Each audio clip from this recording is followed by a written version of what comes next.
That dude was out rapping. Yeah, maybe so. Anyway, around page 310.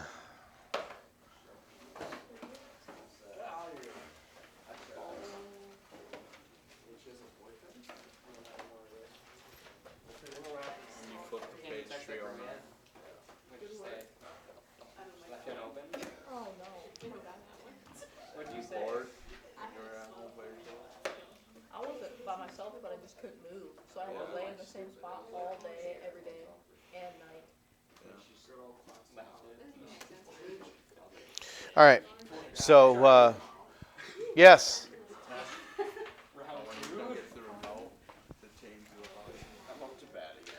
Okay, so on page 310, we're talking about mass-to-mass calculations. Okay, so these calculations are more practical than other mole calculations you've studied. You can never measure moles directly. Why would that be, do you think? Just guess. Why can't you measure moles directly? A mole of hydrogen is going to be different than a mole of air. It is, and you can't see it. I mean, yeah, you can't count them. So you can theorize, you can hypothesize how much there is, but you can't measure them directly. You are generally required to calculate the amount in moles of a substance from its mass, which you can measure in the lab. Mass problems can be viewed as a combination of the other types of problems. The reason we say that is it's just going one step further, okay? Because you've done mole to mole, that's 2 steps. Mole to mass is 3 steps. Mass to moles is 3 steps. But now we have that extra one where you're looking for grams of one substance to grams of another. There is your 4-step problem. Plan for solving the mass of the problem is as follows. Okay, so you're always going to convert that to moles of a substance and in a mole ratio, and then finally your mass of your unknown substance. Okay. 3 additional pieces of data needed to solve the mass-to-mass problems: the molar mass of the given substance, the mole ratio, and the molar mass of the unknown substance. Now, that doesn't mean anything to you right now, but as we, let's say, put these pieces into practice, it'll make certainly more sense. Now, there are sample problems that you could read through, like, for instance, letter E, tin 2 fluoride is used in some toothpaste. It's made by the reaction of tin with hydrogen fluoride, according to the following equation. So, when some of this is going in some of the products that we buy, there is certain practicality, if you want to call it that, on why something like this is important. So, with that, it shows you how to solve them, but I would just as soon as look at the practice problems. Okay, so do you want to do number 1 on 311, number 2, or just pick one and see once where it goes from there? Okay, number 2. When copper metal is added to silver nitrate in solution, silver metal and copper 2 nitrate are produced. Okay, so what does that mean if it's produced? If you didn't know anything about that, is it on the left-hand side of the equation or the right side if it's produced? It's on the right side. That is correct for those of you pointing to the right. What mass of silver is produced from 100 grams of copper? Okay, so to put this to use on how this works, it says copper metal, okay, is reacted with silver nitrate.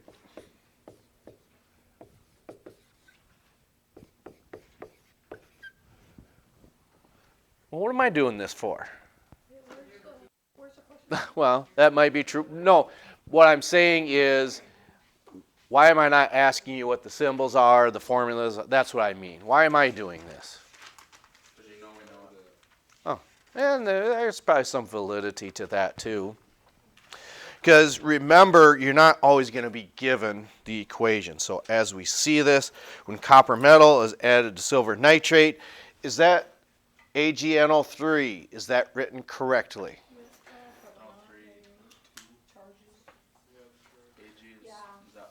It is written correctly because nitrate is -1 and silver is +1. Okay? Then it says silver metal and copper 2 nitrate are produced. So this is a single replacement reaction. How would you know that though? Other than we just told you that. Yeah, you just have a single metal or lone metal by itself. Okay, so you have to know what copper 2 nitrate is. So what would that be?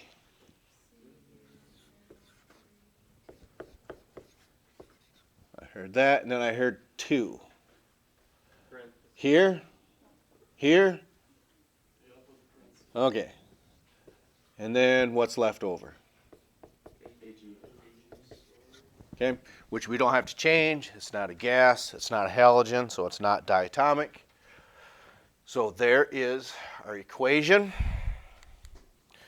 For those of you who work on these, do you like to write the setup first, or do you like to balance it first? Maybe it's already balanced, which it's not. You want to balance it first, okay? So with that, you've got the only place you can start is with this. You've got 2 nitrate ions and only 1 over here. So we're going to put a 2 here. Okay. So now we got that equation balanced.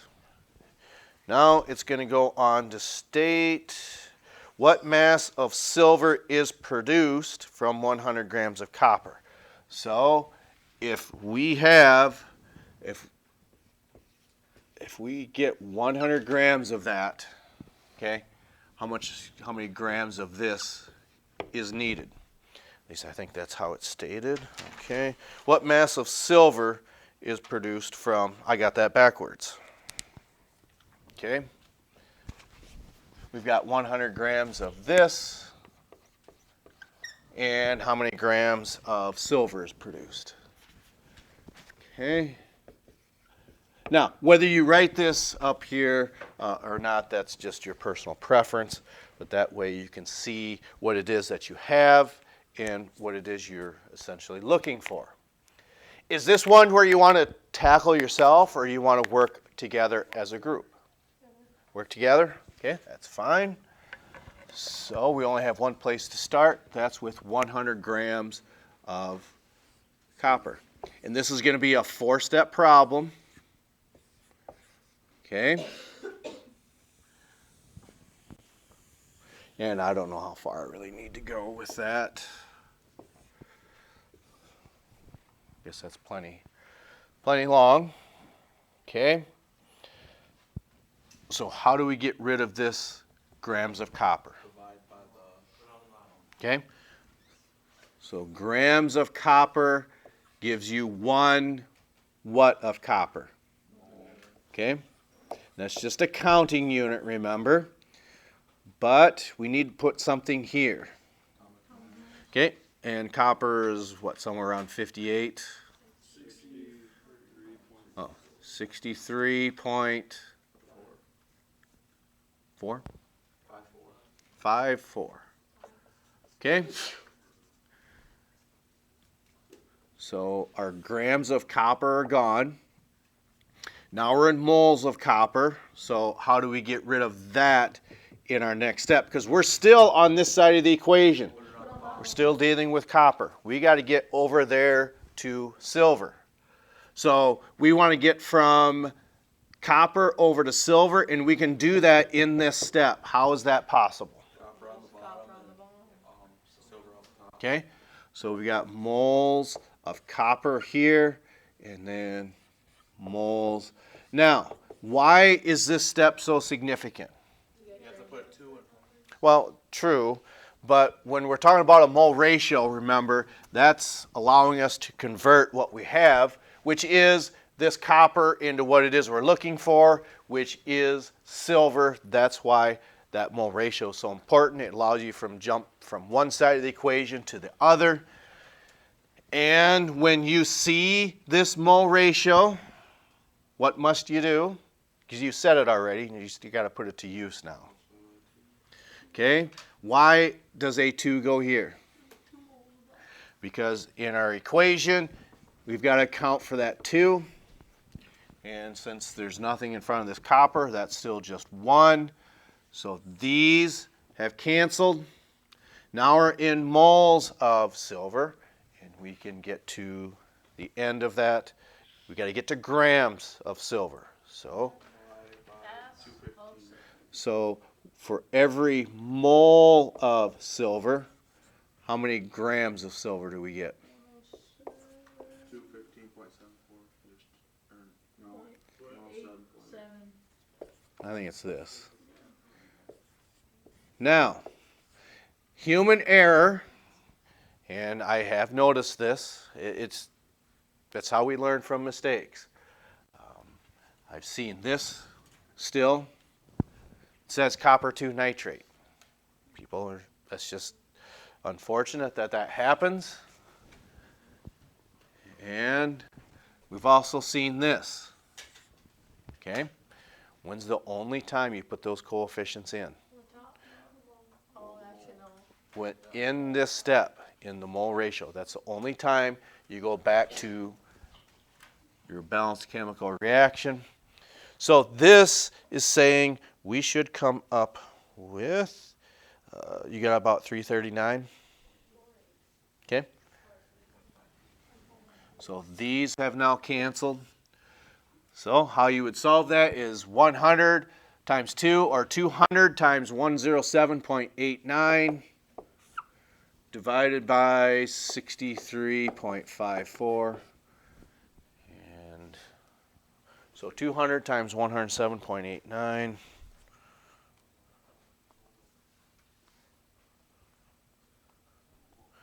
It gives us 21,578. Then when we divide those two,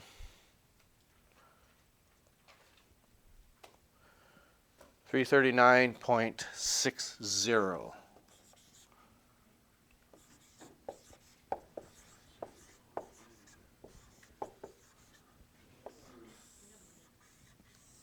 Okay.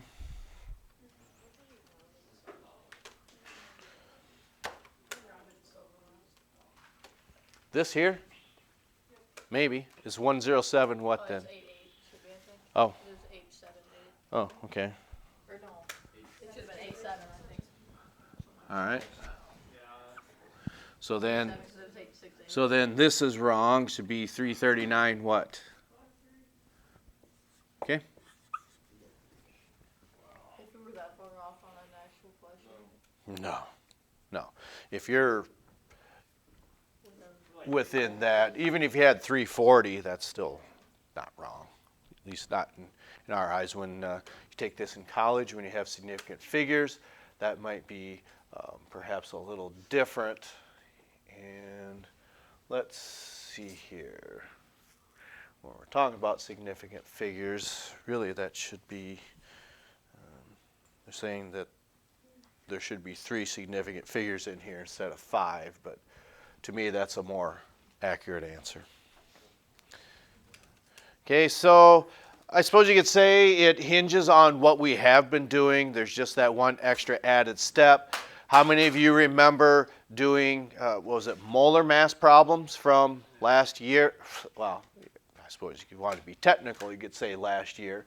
And what that had meant would be, for instance, you really can't do it for this, but what we would say is if we had, let's say, 300 grams of copper 2 nitrate, how many grams of that is copper? So that was something very similar that we did. That's composition stoichiometry. This involves a chemical reaction, so therefore that's why it's called reaction stoichiometry. All right? Another one? Sure, why not? Okay. Is it one that you want to have out of here, or one that we just make up? You make it up. Make it up. Okay. Good threes last night. Well, I'll just leave that up there so you can use that as a template. Okay.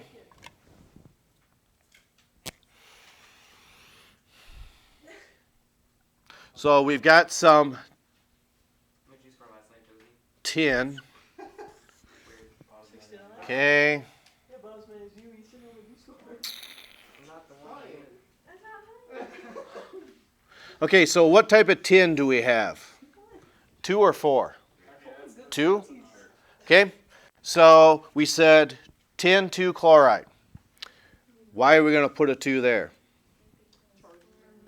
Because we said tin 2, that means plus 2, that's minus 1. So there's where that 2 comes from. Okay. Someone give me a transition metal somewhere in the D block. Anything from scandium to zinc. Okay, nickel. And someone give me a polyatomic ion. Hydroxide, phosphate, sulfate. Okay. So now, oops, that's not right.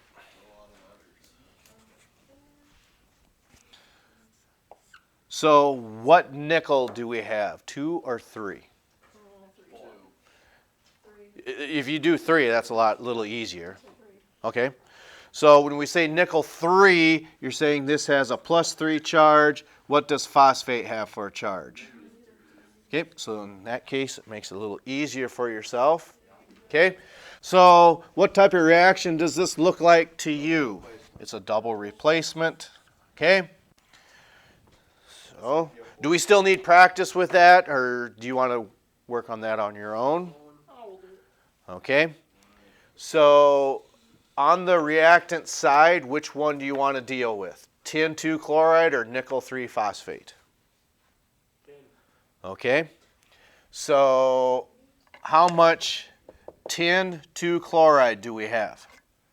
How many grams? Don't we got a 100. Complete the other side. Just 100? Okay. Okay, so if we have 100 grams of tin 2 chloride, let's see here. Do you want to see how much? Well, let's go ahead and finish the reaction because I don't want to confuse you. Do we have this on the other side? Okay, so I heard SnPO4 plus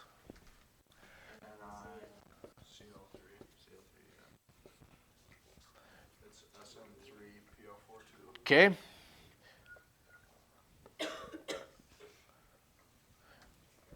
Is anyone confused with this? Nickel's a plus 3. Mm-hmm. no, it's plus 3. Do you have to write a plus 3 in there? So this is right.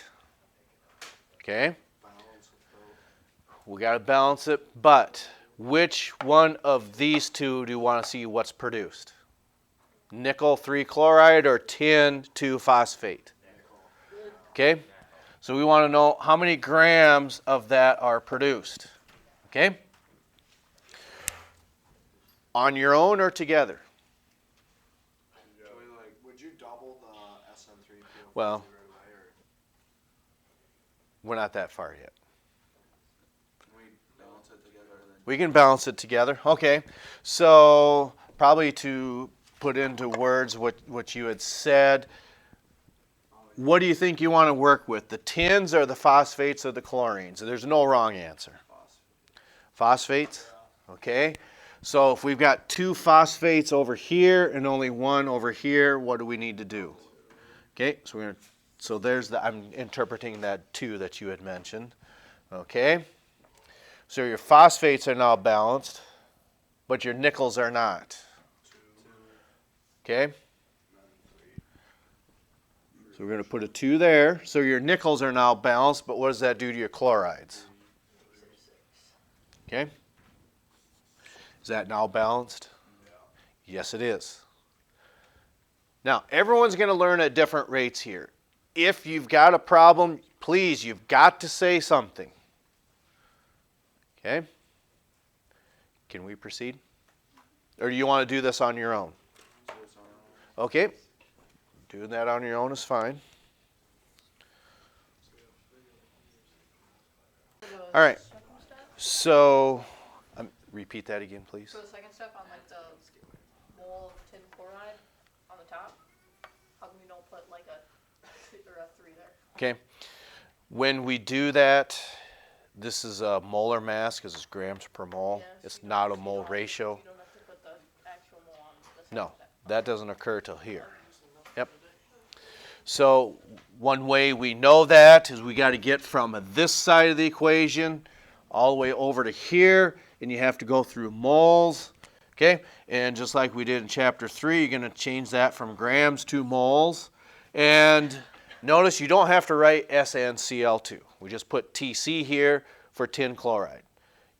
There's obviously nothing wrong with that as long as you know what that stands for. Okay?